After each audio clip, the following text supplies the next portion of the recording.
Okay, we're kind of set up-ish right here. Alright, so today we are testing out, talking about hybrid cameras with the GOAT Cherished Media right here. Follow his page. And what do we got?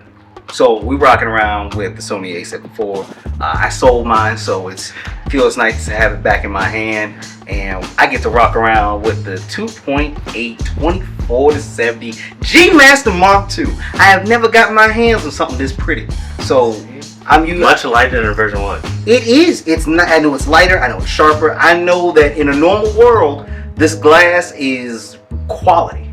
Problem is that it's insanely expensive. I usually have a Sigma. I have the Sigma 24-70 Mark II, which it's damn near close enough. It's just the Tamron 28-75 is in that world too. It's in that world too, for sure. So today we're gonna test out what it's like to do hybrid work. I mean, you and I both do hybrid work. Like that's our. What does that mean? For people that don't know. So people who don't know, hybrid work is photo and video and all the above and in between. So it's the fact of like being able to do studio setups like we have going on here, or it's out on shoots, whether it's out in the open, and then video. Video ranges all the above and then some. So for this, whether it's short form content, long form content, we're doing studio video shoots or we're doing outside video shoots. That's just what we're doing hybrid wise. Perfect. So traditionally, people use a photo camera that's really nice and a video camera that's really nice. For most people that do hybrid, but now these cameras have gotten so good that a lot of them can do both. So this is one of those cameras. And hybrid in the fact of like hybrid is more equal middle ground for both.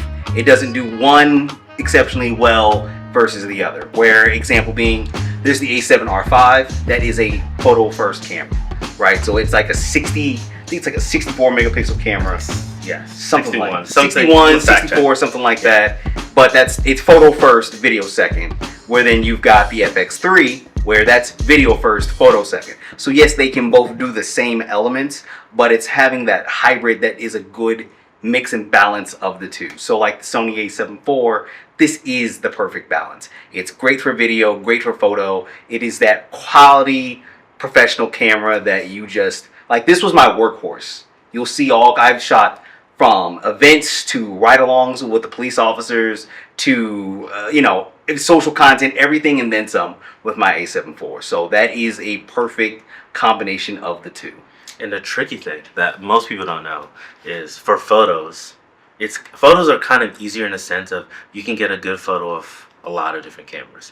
Getting a good camera that does video well is hard. Like low light, all your settings have to change. Different circumstances, and when we're talking about video, we're talking about high level production all the way to content creator. Yep. So this camera can keep up with us, but also someone that doesn't need all that crazy stuff. Yeah, like I mean, I actually sold mine to a guy who he works for the government and he needed a new camera, and that's kind of what he does. And it's just when you're having like this one here, I think it's 33 megapixel. I think it's 33. 33. So, you're not really going to be blowing this thing up like, blowing photos up crazy big to put like giant portraits of your family back in the old school 90 days where you walk into the house and it's this estate house. But these things are, like I said, it's having that combination that balances evenly. And the thing is, a lot of people say like this camera's old. It has more megapixels than the Canon R5C II.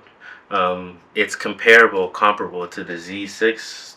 It's almost Z6 III level. Z6 III level. So for a camera that's holded the test of time. What is it, 2021? And that's who you're talking to in the video world. When you hear old cameras, you're usually talking to video guys because you can take an old camera for photo. Hell, I mean, we take film cameras with photo, and you can get an amazing shot with photo. Video even better. Oh, absolutely. Yeah. There's a guy that I follow. His name is 61 millimeters. This man is incredible work.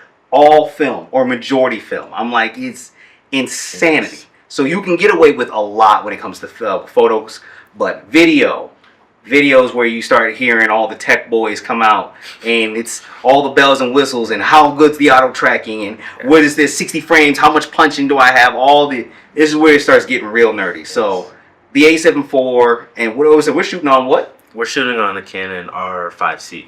which I mean that's a beast. That's a beast. But most people don't need that much at all. No, Wouldn't recommend. Yeah. If you, and even for this, if you're not trying to break your bank with, you know, the Sony A7 IV, which I think is like 2,100 when on sale and 25 when it's base. Yeah, we'll put it up. Something like that. There's the its little brother, the Sony A6700, which I think is like $1,500. APS-C camera, which means it's a crop sensor. So crop sensor means that this full frame sensor that you see right here, Yes. it's a little bit smaller than that. And you can almost get the exact same quality of work for the fraction of the cost. So if you're doing videos, here's where it gets tricky. Most cinema cameras, up until recently, were using a crop sensor, like an Arri Alexa, Blackmagic, any like high level video cameras weren't using it. So That's super. What's it? That's Super 35 is what Yes, they call it. 35. Yeah, that's what the Sony A7 A67 has it, and so does the FX30. It is a crop sensor. So like, don't let YouTube lie to you and tell you that you need these super high level full frame only way to go, because I can assure you some of the greatest movies in the world have been created without that. I mean, one of my favorite all time movies is Rush Hour, and it's all about the story. it's all about story. All about the story. So just for you guys, we're gonna shoot with this. We're gonna shoot with a bunch of different cameras that are on paper way better, quote unquote, but more expensive, more megapixels. And can you even tell the difference? We're gonna show you the footage and show you which one is which. So.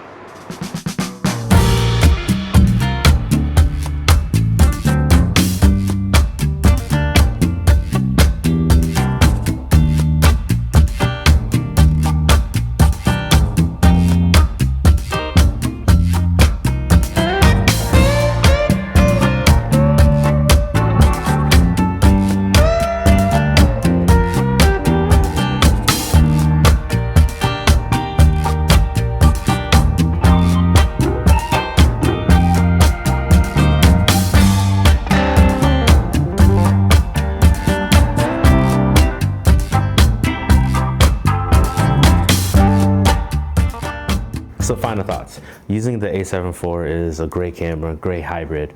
As you guys can tell, it's kind of hard to see between the Sony, the Fuji, and the Canon. It's hard to pick. So if you want a great hybrid camera that can do it all for a great price, this is a good option, A7 IV.